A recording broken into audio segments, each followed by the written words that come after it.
Hello and welcome to Decoding the Budget with Deccan Herald, brought to you by ACC and Ambuja Siemens.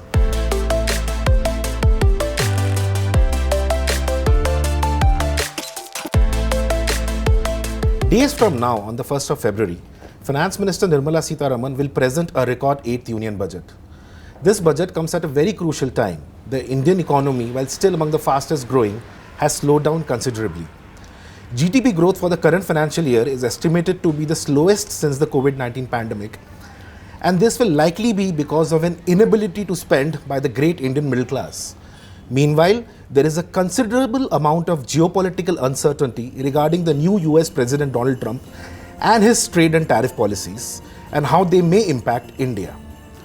In this backdrop, the finance minister will not only have to present the usual government schemes and programs, but she will also have to focus on job creation, boosting the middle class, and presenting a medium-term roadmap to revive economic growth. I am joined today by my colleagues Sonal Chaudhary and Anushri Pratap. They have been in conversation with top business executives and will give us a deeper sense of what we can expect from what will be the Narendra Modi government's 14th budget. Anushri will take us through what the budget can hold for India's infrastructure story, including the real estate sector, and Sonal will inform us on the possible steps that the finance minister may take to boost job creation. But first, we will touch upon an issue which many of you, our viewers, are keen to know about.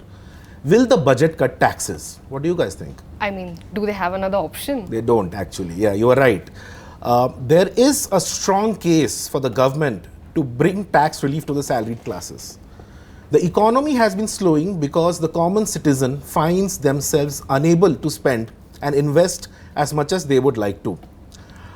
Leave aside the top 5-10% of the population for now. For most of us, jobs are hard to come by. There is not much in terms of growth in salaries and wages. And inflation is nowhere near where the government or the Reserve Bank of India would like it to be. In fact, the prices of staples, your fruits, vegetables, cooking oil, masala, etc., all of these remain stubbornly high. And of course, there is the tax burden. India's average tax rate of around 34%, adjusted for the purchasing power parity, is rather on the higher side. It's not one of the highest in the world, but it's still pretty high for what is still a lower middle income economy. And this leads us to a situation where we are not able to invest in things such as homes or cars, or apparel or jewelry, or travel and leisure, what we call discretionary spending. These are all drivers of economic demand, and growth is being impacted because of that. What I am hearing from my sources in the government is that the finance minister could announce some relief, whether in the form of lower income tax rates for those in the 2.5 to 5 lakh, 5 to 7.5 lakh, and the 7.5 to 10 lakh bracket. Or maybe she may even rework these brackets altogether. There could be some relief for the 10 to 12.5 and the 12.5 to 15 lakh per annum brackets, maybe in terms of exemptions and rebates. As for those in the above 15 lakh and above bracket, which attracts a top rate of 30%, it seems unlikely that there will be any relief. Though some relaxation there is still the need for the hour. There is a palpable amount of dissatisfaction with this government by the middle class. And while in electoral terms, the salaried classes may seem insignificant, they do drive India's growth story and they do dictate India's popular narrative. So we do come to this point about this urban consumption slowdown, Sonal. You have been in touch with executives from companies like Hindustan Unilever, Dabur and others. What are you hearing? CEOs of HUL, Nestle, Dabur, Colgate, all of them have actually pointed out the weak urban demand which have been hurting their performance, the margin pressure, while rural, surprisingly, is actually doing pretty well. It's the urban where the major pain point Monsoon lies. has been good, hence rural is doing well, but yeah, urban, as we discussed. So, how bad is it?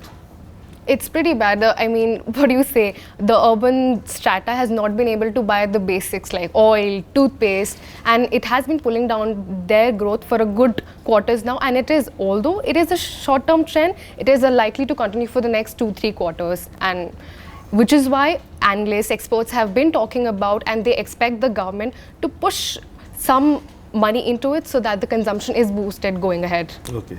One of the things that the finance minister really focused on in the last budget, which was the budget, first budget after the 2024 general elections, that was job creation, because for long, job creation was sort of the pain point for India's masses.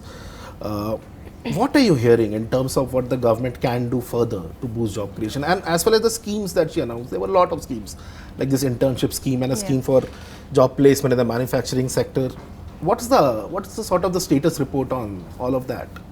So before I directly jump into the main bit, I'd like to take you guys through some data. 10 million students graduate every year in India. However, government data suggests that around 170 million jobs were created between 2014 to 2024. But if we actually do the math, there should be a surplus of jobs in India. And mind you, 10 million is also equal to Sweden's population. So the number of graduates that India is producing everywhere is equal to Sweden's population. Even premier institutions like IITs are witnessing a decrease in placement. So if a premier institution like the IIT is facing such problems, we don't even need to imagine what would be the situation of the other institutions. Going ahead with that, I'd like to point out that leaving apart, we need to do a lot when it comes to skilling and job creation. The government actually needs to fulfill the promises that it has made. For example, the PM internship scheme, which was supposed to be started on December 2, 2024, it hasn't been announced yet, and there's nothing that we're hearing about it yet. Why do we know? Because that was one of the big announcements in the last budget, the PM internship scheme. And so they are basically delayed on it, and they have not yet started it. Do we know why? Do we have any idea? As we have also reported previously, the government is apparently working. We have less of companies applying onto the CSR schemes due to certain issues, certain things that need to be really worked upon. And they are also going to widen the scope of participation for more candidates. So this is what's going on right now. So we can expect some update on that scheme in the coming budget. Absolutely. And what about some of the other schemes that she had announced? There were some 2-3 more schemes that she had focused on job creation. Right. That was mostly on manufacturing sector, giving more jobs and government aiding them to providing first time jobs for people and helping with EPFO. So most likely nothing on that front. What analysts and experts are pointing out, to create more jobs, upskilling is a major part of it, because we live in a time of a paradox. I can very safely say that, because on one hand, we have a major unemployment rate, but on the other hand, we also have CEOs openly saying that, hey, we do have jobs, but do you have the skills? If you have the skills, come and get the job. So this is a paradoxical time that we are living in. So that needs to get done with. We need to invest more in R&D, in emerging technologies, especially AI, because these skills have a lot of demand. However, we are not up to the skills of it. So will we have our own DeepSeek in the future based on what she announces? I mean, let's see. Sam Altman was pretty confident that nobody can build an open AI and bam, in his face. But yeah. So those are some interesting points, and I hope there is something. We will come back to some more points about hiring, especially the tech sector, because we are in Bangalore, after all, India's tech and startup capital. We'll come to that. But first, I do want to touch upon the infrastructure sector, right? And because this government, for the past many years, their view has been that the way to revive economic growth since the COVID-19 pandemic is to invest a lot of money into infrastructure. Those what you call the big ticket projects which will create jobs, right? And that is what will boost economic growth. You have been in touch with CEOs and executives in the infrastructure sector, especially the real estate sector. So what is it that you're hearing? What is the industry expecting? When it comes to infrastructure, the Modi government has been prioritizing transport, whether it's railways or roadways. So looking at railways, in the last budget, we saw that the Modi government allocated the highest the highest allocation that it's ever received, which is 2.5 lakh crore. But despite that, the government continues to focus more on the highways and road transport sector, which received almost 3 lakh crore. So these figures are important because it is almost half of the railway budget comes from what the union government allocates it during the budget. So in railways, some of the main focal points that industry experts are expecting the government to focus on are freight measures and safety issues. Safety issues is important because there has been a lot of flack on Railway Minister Ashwini Vaishnav because of the accidents, right? We were made to believe that the kind of massive railway accidents we saw in the earlier governments, that was a thing of the past. That is not exactly what has happened, right? whether it's minor derailments or major accidents like we saw in Odisha some time ago. So what are we hearing on that front? Will the government take some steps to ensure safety for passengers? Because while the upper middle class, we can take air travel. For a majority of this country, train travel is the only way to traverse long distances, and it needs to be made better. So beyond the Vande Bharats and all of that, what do you think the budget will have? Public sentiment and industry players are all looking at very keenly at rail safety, because like you said, we have the Vande Bharats and all that, but they are completely unaffordable for the common man, and laborers, students, for dignity, for comfort, there is really no option left. So one thing that people are expecting is a modernization of non-Vande Bharat trains, because now the system has gotten really old. And apart from that, like, more capacity has to be created, because demand is increasing, but whether or not we have the capacity to catch up to that demand, we're not sure. Even when it comes to private sector participation, that has traditionally been an underperformer. So people are expecting more incentives for the private sector to participate in railways, more partnerships between the government and the private sector. Another area that players are looking keenly at is the freight corridors, so which is basically like the cargo transport. So even there we're seeing that roads are performing a lot better than railways, even though railways are more economically and environmentally feasible, just because the freight rates are so high. The government has already approved a rail tariff authority, so it has to focus on bringing the freight rates down. The last big issue that people are looking at is the operating ratio of railways, because what they are earning should be then used to on the infrastructure, it should be spent. But since the ratio is always almost equal, it's not really happening that way, and so the ratio has to be looked at so that there can be more spending when it comes to railway infrastructure. All right. What about roads? We have covered railways. That was very detailed sort of an overview you gave us. What about roads? How much is Mr. Gadkari getting?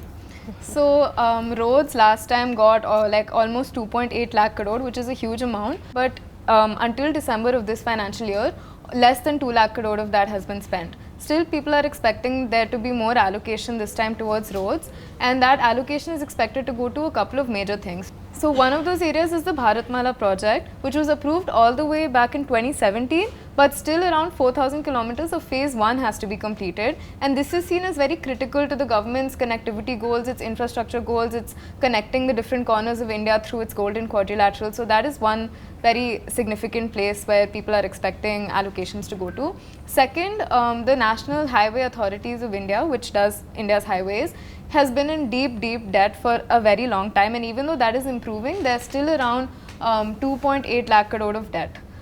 So one thing is that the government has to focus on that, because they're not able to build infrastructure, they're not able to start new greenfield projects in terms of highways, because there's just not enough money to. All right.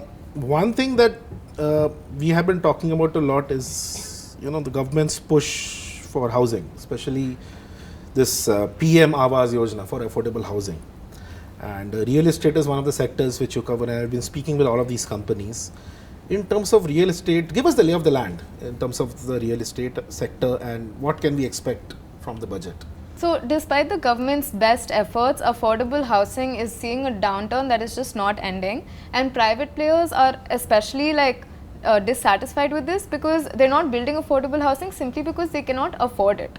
Right now land costs are rising so much, construction costs, labor costs, but the biggest part of this is land costs. So they are building premium houses for the rich where they can recoup the investment that they have made, but this is not the case for affordable housing. Currently, the government's affordable housing cap is 45 lakh, but developers are asking affordable housing segment to be raised until 1 crore, because they just can't afford to build. And whether or not 1 crore is actually affordable for the common man is not a very clear 1 crore, picture. I don't think 1 crore can be considered affordable housing. Exactly. India is not that rich. But what have you heard in terms of what they would like, what the real estate developers would like from the budget?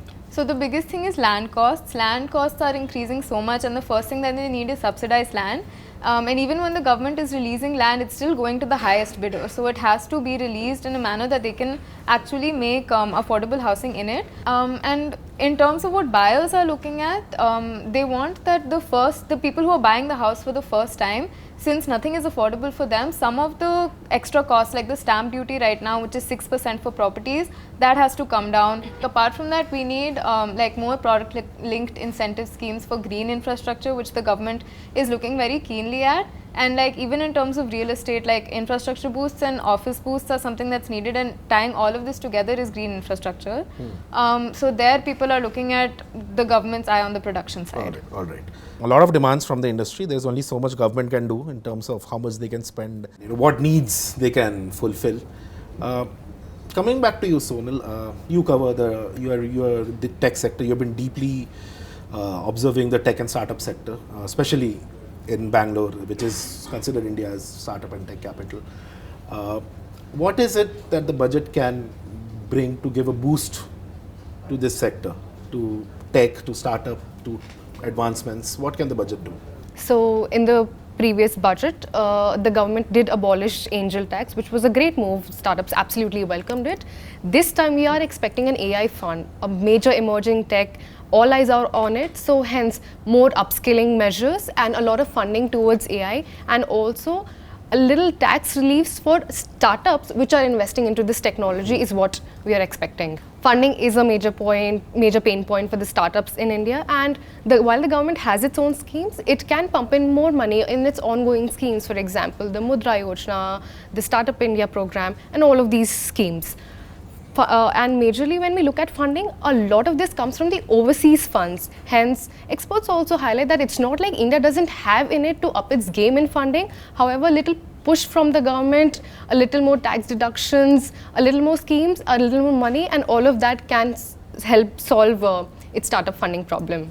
And also, maybe perhaps the sector is also looking at early resolution to all of these disputes, tax disputes that have arisen between the tech companies and the government. Well, there you have it. There are a lot of expectations from a lot of sectors. Throughout the pre-budget meetings that the finance minister has had with various industry representatives, many points have been brought forward. But we will have to wait and watch for the 1st of February to see what the FM really announces and what this budget holds for everyone, whether it's for industry, for infrastructure, but most importantly, what does it hold for the common taxpayer.